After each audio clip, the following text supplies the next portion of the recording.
हाँ, तो जो प्रोटॉन देते हैं उनको क्या बोलेंगे? प्रोटिक विलायक। और जो प्रोटॉन नहीं देते उनको हम क्या बोलेंगे?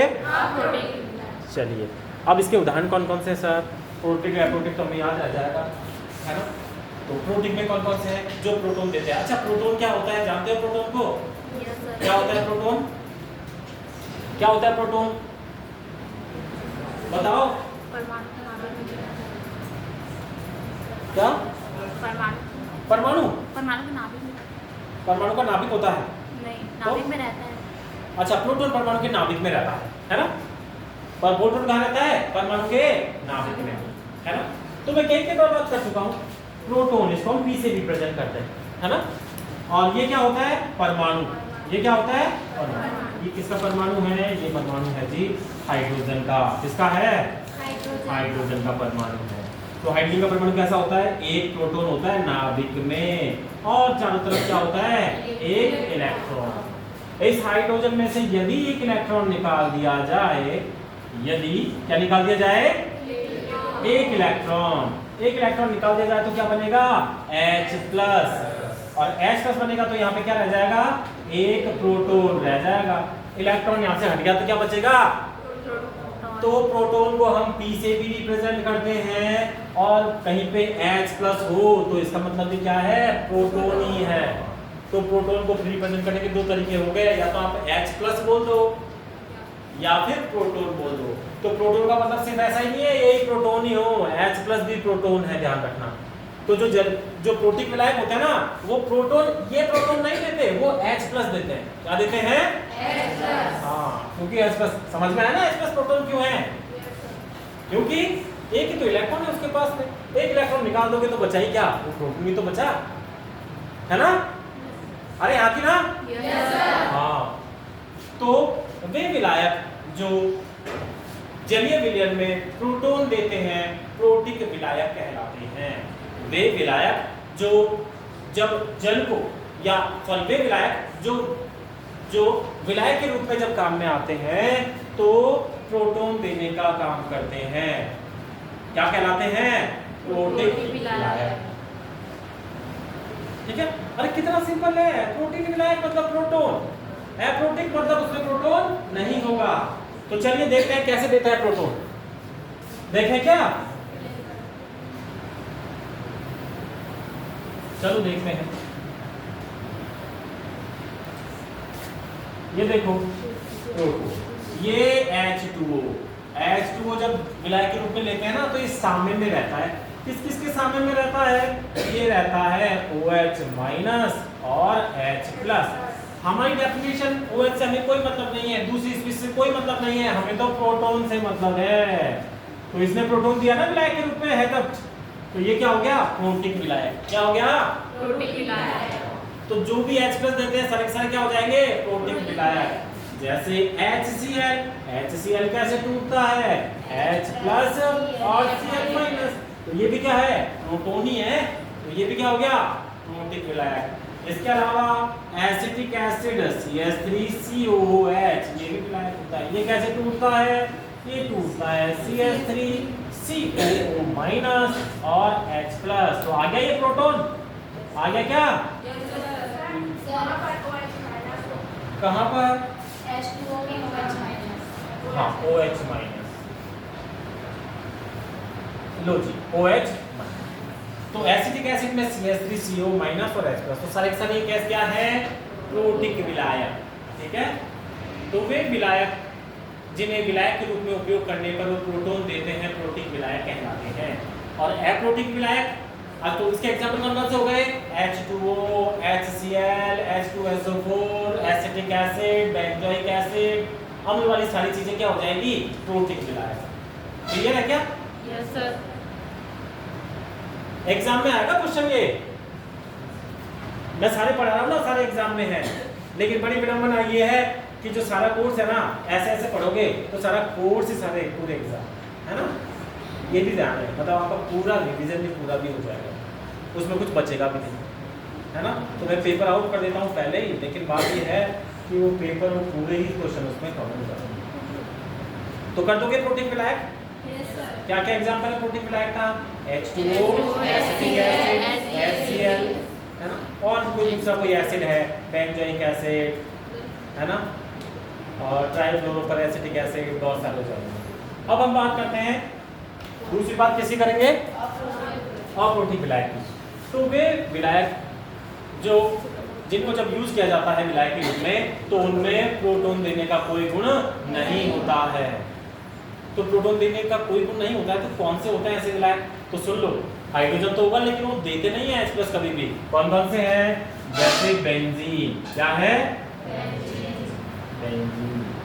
अब बेंजीन का होता है C6H6। तो आप कहोगे सर ये तो H तो है, प्रोटॉन दे सकता है। नहीं है तो सही, लेकिन इसके देने की प्रवृत्ति नहीं है, अम्लीय प्रकृति का नहीं होता है बेंजीन। तो बेंजीन है।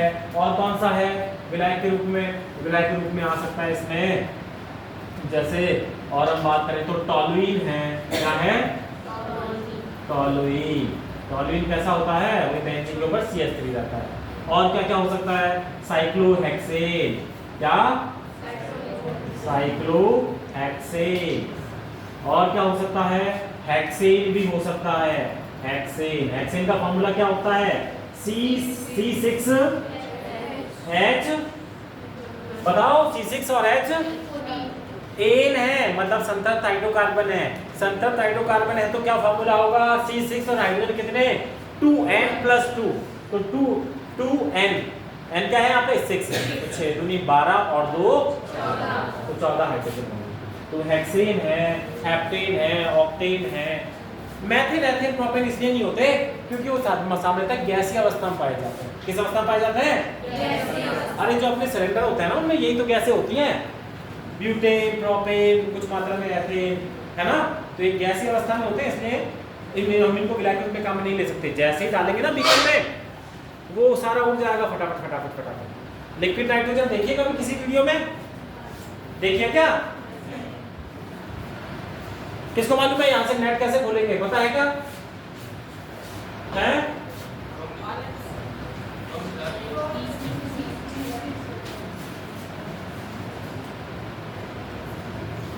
लिक्विड नाइट्रोजन नहीं देखी? हाँ, पहले तो उसका में भी और भी मतलब फ्यूम्स लेते हैं ना, किसी फिल्म में हीरोइन डांस कर रही होती है, हीरो भी डांस कर रहा होता है और नीचे से बादलों की धुआं उठ रही होती है। देखा क्या? हाँ, तो ऐसी होती है नाइट्रोजन। तो हम देखते हैं लिक्विड नाइट्रोजन का वीडियो।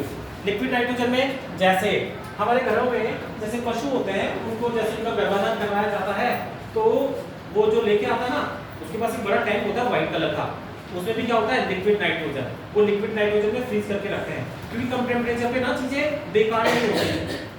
चीजें कम टेम्परेचर पे बेकार नहीं होती हैं, तो उनको कम टेम्परेचर पे रखते हैं। तो ऐसा व्हाइट कलर का डब्बा सा होता है, उसमें नाइट्रोजन भर के। तो देखते हैं एक बार नाइट्रोजन के बादल कैसे होते हैं। या नाइट्रोजन देखने में लिक्विड रहेगी, आपके पास गिलास है, गिलास में डाला तो लिक्विड ऐसे डलेगी, लेकिन जैसे ही रखा रहेगा टेम्परेचर मिलेगा, वो फ्यूम्स उड़ते रहेंगे उड़ते रहेंगे उड़ते रहेंगे। क्या हुआ? तो इस तरह से फ्यूम्स उड़ते रहते हैं। किसमें? लिक्विड नाइट्रोजन में। तो इसमें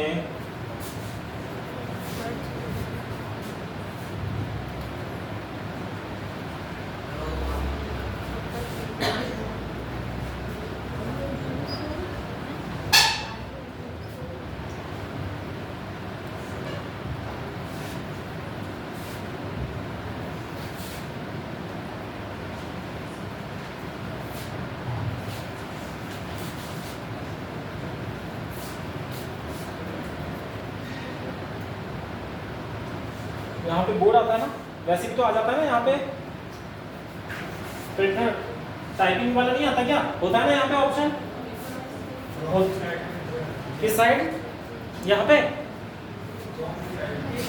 उस तरफ या इस तरफ? क्रोम के साइड में ये, ठीक है, ये वाला है। चलिए हम करेंगे एल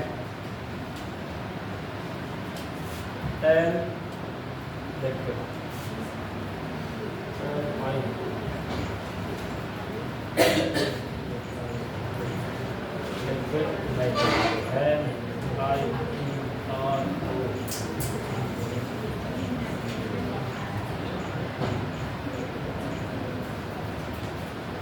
ठीक है, आगे क्या? लिक्विड नाइट्रोजन डिमॉन्स्ट्रेशन या वीडियोस, है ना। चलो क्या चीज? नाइट्रोजन की था आपका हाइड्रोजन दिखा है? हाइड्रोजन था कि नाइट्रोजन? अरे नाइट्रोजन ही तो था। तो देखिए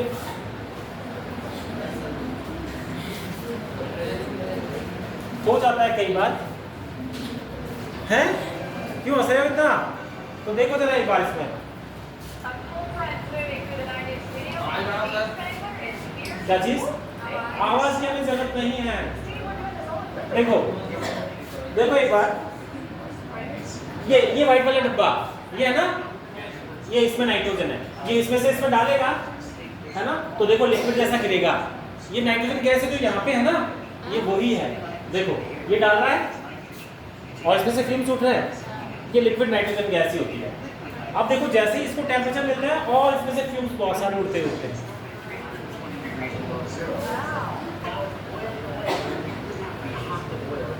देखो फ्यूम्स उठ रहे हैं ना, अभी कम मात्रा में है, अगर ज्यादा मात्रा में होती ना, और डेफिनेटली इनके रूम में एसी लग रहा होगा। अगर एसी नहीं होता ना यहाँ पे होता तो इतने सारे बादल उठते, यहाँ काफी सारा धुआं दिखाई देता। इनके रूम में ऑलरेडी टेम्परेचर कम है, ये यूरोपियन या अमेरिकन कंट्री में होंगे तो वहाँ पे टेम्परेचर कम ही रहता है।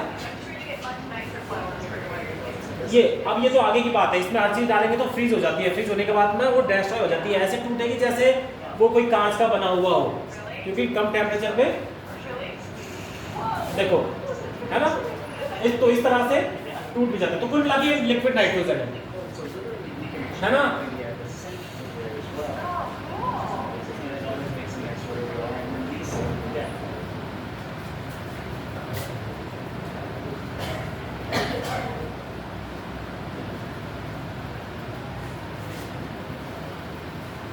तो ये थी लिक्विड नाइट्रोजन है ना। तो लिक्विड नाइट्रोजन भी विलायक के रूप में हो सकती है, लेकिन उसको काम में लेने के लिए इतना कम टेम्परेचर हमें करना पड़ेगा, तब वो विलायक के रूप में रहेगी पानी जैसी। यही कारण है कि मेथिन, एथिन, प्रोपेन ये भी विलायक के रूप में रहती हैं। जब इनको प्रेशराइज किया जाता है सिलेंडर में, तो सिलेंडर को भी ला के देंगे ना, ऐसा लगेगा उसमें लिक्विड भरा हुआ है, लेकिन वो प्रेशराइज करके भरा रहता है। जैसे ही प्रेशर हटता है वो बाहर निकलता है तो तुरंत गैस में परिवर्तित हो जाता है। इसलिए हम उनको विलायक के रूप में सामान्यतः हम उनको काम में नहीं ले सकते, लेना मुश्किल है, क्योंकि कब ले सकते हैं, कब इतना ज़्यादा प्रेशर लगाएं या बहुत कम टेम्परेचर में, तो नाइट्रोजन को भी हम विलायक के रूप में काम में ले सकते हैं। तो मेथेन, एथेन, प्रोपेन इनको विलायक के रूप में काम में नहीं लेते, क्योंकि इनका क्वथनांक वो टेम्परेचर है जिसमें कोई चीज उबलती है, भाप में कन्वर्ट होती है, इनका क्वथनांक बहुत ज्यादा होता है। ज्यादा मतलब क्वथनांक बहुत कम होता है। कम का मतलब ये आराम से माइनस पे भी ये बॉयल होने लगे, ठीक है। तो इनको हम काम में नहीं लेते हैं, मेथेन, एथेन, प्रोपेन, ब्यूटेन को, है ना। हेक्सेन, साइक्लोहेक्सेन, फिर हेप्टेन, ऑक्टेन, ये सारे के सारे क्या होते हैं, लिक्विड। फिर आगे के डोडेकेन, अनडेकेन और आगे की और वाले सदस्य फिर सॉलिड होते चले जाते हैं, ठीक है। तो एल्केन, शुरू वाले एल्केन गैस होते हैं, मध्यम वाले एल्केन तरल होते हैं मतलब लिक्विड होते हैं, और हायर एल्केन ठोस होते हैं, ठीक है। मॉम जो होता है ना, मॉम उसमें भी एल्केन होता है, हमने देखा ना, मॉम ठोस होता है। हाँ, तो बीच वाले एल्केन तो कौन कौन से, हेक्सेन हुआ, साइक्लोहेक्सेन हुआ, हेप्टेन हुआ, ये सारे सारे क्या होते हैं, लिक्विड होते हैं। तो लिक्विड होते हैं तो विलायक के रूप में काम में ले सकते हैं, और विलायक के रूप में काम में लेंगे तो ये कौन से विलायक होते हैं, प्रोटिक या एप्रोटिक, अप्रोटिक। तो विलायकों को दो कैटेगरी बाद में बांटा गया है, प्रोटिक या एप्रोटिक में। वो विलायक जो प्रोटॉन देते हैं, जब विलायक के रूप में उनका उपयोग किया जाता है तो उनको अप्रोटिक विलायक बोलते हैं, जैसे H2O, एसिटिक एसिड और HCl, ऐसे रिएक्शन दिखा दूं। और वे विलायक जिनको विलायक के रूप में उपयोग किया जाता है तो वो प्रोटॉन नहीं देते हैं। तो कौन कौन से, बेंजीन, टॉलुइन, साइक्लोहेक्सेन, हेक्सेन, और कहीं कोई दे दे नाइट्रोजन, तो नाइट्रोजन क्या कहोगे, वो भी एप्रोटिक विलायक है ना। लेकिन उसको उपयोग करने के लिए विलायक के रूप में उपयोग करना होगा तो बहुत कम टेम्परेचर रखना पड़ेगा, तब वो विलायक के रूप फॉर्म में रहेगा, नहीं तो गैस बन के उड़ जाएगा, है ना। -40 कुछ ऐसा डिग्री सेंटीग्रेड टेम्परेचर होता है उसका बॉइलिंग पॉइंट, और -40 क्या, यहाँ तो +40 है, ये तो गर्मियों में होता है कि नहीं +40, 80 डिग्री का फर्क है, तो बिना गर्म किए वो तो इतना गर्म हो जाता है, तो 40 पे भाप बनने, मतलब इतना जल्दी वो भाप बन के उड़ेगा। तो चलिए ये बात हो गई विलायक की, प्रोटिक और एप्रोटिक विलायक, ठीक है। अगला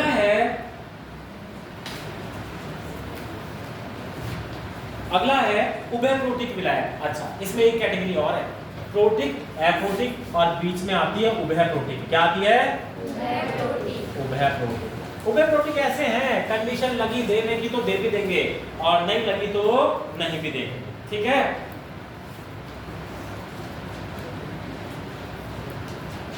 तो सुन लो, दोबारा से सुनो, यहाँ पे अगर उभयप्रोटिक को हम शामिल करते हैं ना, तब ये थोड़ा वेरिएशन आ जाएगा इसमें। कैसे वेरिएशन आ जाएगा, ध्यान से सुनना। अगर उभयप्रोटिक को इसमें शामिल करते हो तो थोड़ा वेरिएशन आ जाएगा। क्या वेरिएशन आ जाएगा, सुनो ध्यान से सुनो, मैं एक बार इसको मिटाता हूँ। हमने उभयप्रोटिक पे ध्यान दिया और दो कैटेगरी में ही डिवाइड कर दिया। देखो क्या बोला मैंने, प्रोटिक, एप्रोटिक और उभयप्रोटिक, है ना।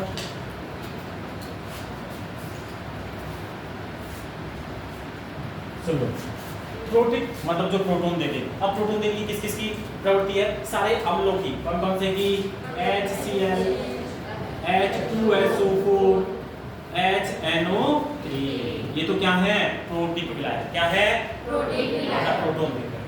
एप्रोटिक में बेंजीन, है ना, या तो बेंजीन लिख दो या C6H6 लिख दो, है ना। टॉलुइन, टॉलुइन को हिंदी में लिख दो, सूत्र आता है तो सूत्र लिख देना, टॉलुइन। और किस किस की बात की अभी अपने, हाँ, हेक्सेन और साइक्लोहेक्सेन, हेक्सेन, साइक्लोहेक्सेन, साइक्लोहेक्सेन और हेप्टेन भी कर दो इसमें, हेप्टेन। तो ये सारे के सारे क्या है, एप्रोटिक।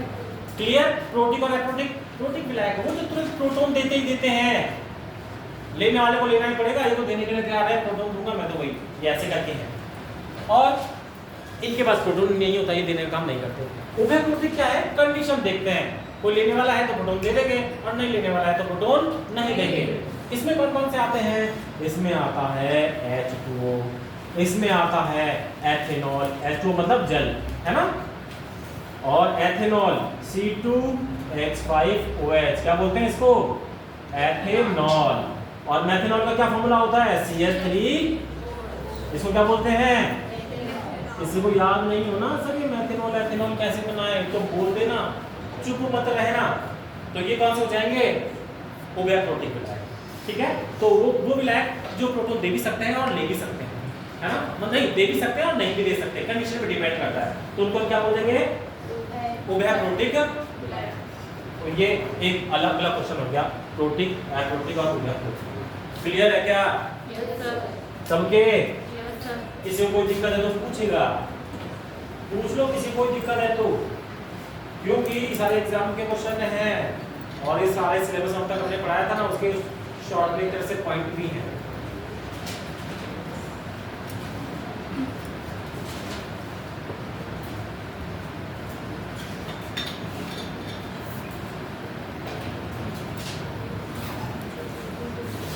एक और है इसमें वर्गीकरण, वो वर्जन है आयन कारक, आयनाइजिंग सॉल्वेंट और नॉन आयनाइजिंग सॉल्वेंट।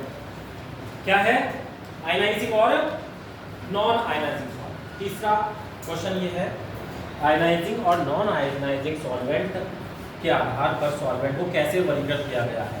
तो कैसे वर्गीकृत किया गया है, देखो सॉल्वेंट वही है विलायक, क्या है,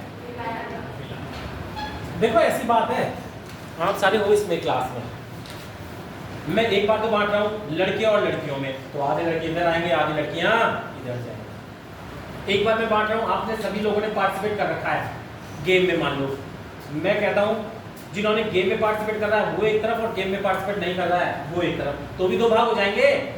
अरे तुम विलायक तो चीज तो एक ही है, लेकिन कैटेगरी कैसी, लड़के और लड़की, तो भी दो पार्ट हुए। गेम में भाग ले रखा है और नहीं ले रखा है तो भी अलग भाग हुए। मैं कहूँ जो पिछली बार ट्यूर पे गया था, कॉलेज का ट्यूर जाता है, आपका भी नहीं गया, तो पिछली बार ट्यूर पे गया था और नहीं गया था तभी भी आपके दो भाग हो जाएंगे। तो चीज वही है, वर्गीकरण करने का तरीका अलग अलग है। तो यही हम यहाँ पढ़ रहे हैं। सबसे पहले तो हमने क्या पढ़ा, जलीय और अजलीय। तो संपूर्ण विलायकों को दो कैटेगरी में डिवाइड किया गया है, जलीय और अजलीय।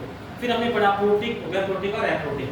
तो संपूर्ण विलायकों को तीन कैटेगरी में डिवाइड किया गया है, प्रोटोन देने वाले प्रोटिक, प्रोटोन ना देने वाले एप्रोटिक, और जो दे भी सकते हैं नहीं भी दे सकते, कंडीशन पे डिपेंड करता है, उनको उभयप्रोटिक। अब तीसरी कैटेगरी है आयनिक और अनआयनिक विलायक है। तो अनआयनिक को ठीक है, आयनिक कारक ही कहा गया है इसमें, तो विलायक है। कौन सा, आयनाइजिंग, आयनाइजिंग सॉल्वेंट, ठीक है, यानी आयन कारक। आयन कारक वो विलायक जो आयन बना लेते हैं उनको हम क्या कहेंगे? आयन कारक विलायक, ठीक है। अरे ठीक है क्या? Yes sir. हाँ तो यस सर बोला करो फटाफट फटाफट। और दूसरा अनआयन कारक, नॉन आयनाइजिंग, क्या बोलते हैं? नॉन आयनाइजिंग, राइट नहीं? तो कोई बात नहीं, तो आयनाइजिंग और नॉन आयनाइजिंग। अब आयनाइजिंग में क्या क्या आएगा? आयनाइजिंग विलायक में वो विलायक आएंगे जो आयनिक अवस्था में आ जाते हैं, और नॉन आयनिक में वो आएंगे जो आयनिक अवस्था में आते ही नहीं है। जैसे हम बात करते हैं H2O, H2O कभी भी आ सकता है क्या आयनिक अवस्था में? H प्लस और OH माइनस में आता है क्या? नहीं आता। आता है ना, अभी हमने देखा था, डिपेंड करता है अभी जाए नहीं दिया तो आ सकता है। HCl आ सकता है कि नहीं आ सकता? तो ये तो क्या हो गया? आयन कारक विलायक। और बेंजीन, हेक्सेन, साइक्लोहेक्सेन ये आयन कारक अवस्था में आ सकते हैं क्या? नहीं, तो इनको क्या बोल देंगे? अनआयनिक कारक। तो 3 क्वेश्चन हो गए, कल 2 क्वेश्चन किए थे हमने और 3 क्वेश्चन आज हो गए। आयनिक कारक में जो आयनित हो जाते हैं, जैसे H2O H plus OH minus में टूट जाता है, जैसे HCl H प्लस और Cl माइनस में टूटता है, जैसे एसिटिक एसिड CH3CO माइनस और H प्लस में टूट जाता है। मैं जो बोल रहा हूँ समझ में आ रहा है या फिर मैं बोले ही जा रहा हूँ? आ रहा है ना? Yes sir. हाँ, और नॉन आयनिक में जैसे बेंजीन, बेंजीन को भी देखा है क्या? C6H5 में टूट जा रहा है, H प्लस में टूट जाए, बेंजीन नहीं टूटता, बेंजीन ऐसे खुद से नहीं टूटता। इसी तरह से हेक्सेन, साइक्लोहेक्सेन, है ना, जो हाइड्रोकार्बन पढ़े थे हमने, कुछ ऐसे एग्जांपल है। तो वो क्या है? नॉन आयनाइजिंग, अनआयन कारक विलायक। तो इसमें लिखना पड़ेगा आपको, ऐसा नहीं सिर्फ 3 बना दिया और उदाहरण देखिए। लिखना पड़ेगा वो विलायक जो आयनीकृत हो जाते हैं, आयन कारक विलायक कहलाते हैं। जैसे H2O सामने का निशान लगाओ H प्लस और OH माइनस, HCl सामने का निशान लगाओ H प्लस और Cl माइनस। समझ में आ रहा है क्या? yes, सामने का निशान कैसा होता है पता है सबको? yes, किसको पता नहीं है और किसको पता है? नहीं है, मैं तो भी नहीं है। अब तुम लोग कौन सी कैटेगरी में हो? सामने का निशान क्या होता है बताओ? सामने का देखो, ये तो तीर का निशान होता है, ऐसा दिखाई दे रहा है क्या? yes, sir. दिखाई दे रहा है? चलो अच्छी बात है, आपको दिखाई दे रहा है। और सामने का क्या होता है? सामने का ये होता है, देखो ये यहाँ पे और ये दिखाई दिया? yes, sir. सभी को? yes, sir. सभी को? yes, sir. क्या बात, तुम तो जो चीज नहीं है उसको भी देख लेते हैं। तो ध्यान रखना सामने का, तो H प्लस और Cl माइनस में आयनिक अवस्था में कौन सा टूटेगा? आयन कारक विलायक। और आयनिक अवस्था में कौन सा नहीं टूटेगा? अनायन कारक विलायक। बेंजीन, टोलुइन, हेक्सेन, साइक्लोहेक्सेन करके उसमें एग्जांपल आपको लिख देने हैं, ठीक है?